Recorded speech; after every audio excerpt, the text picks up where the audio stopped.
না গো দিদি, মানুষটা খুব ভালো ছিল গো, খুব ভালো ছিল। এই তো কালকে গেল আমার সাথে হাঁটতে, দিব্যি সুস্থ মানুষ। এখন শুনছি সে নাকি আর নেই। খুব হাসি খুশি মানুষ ছিল গো, খুব হাসি খুশি মানুষ ছিল। রাস্তায় দেখা হলেই কথা বলবে, যার সাথেই দেখা হবে।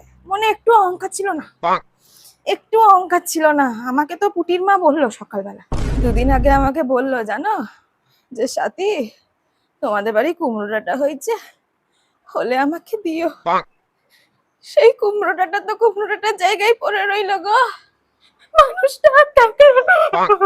ও দিদি, এখন কাকে কুমড়ো ডাঁটা খাওয়াবো গো? ভগবান কাকে কখন ডাকে কেউ কি বলতে পারে বলো দিদি?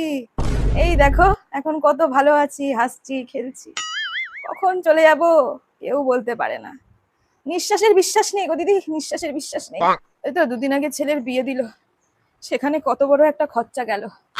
আবার এই শ্রাদ্ধের খরচা। আমি বাবুকে বললাম জানো তো, কি আর করবি বল, খরচা হলেও সেটা তোকেই করতে হবে।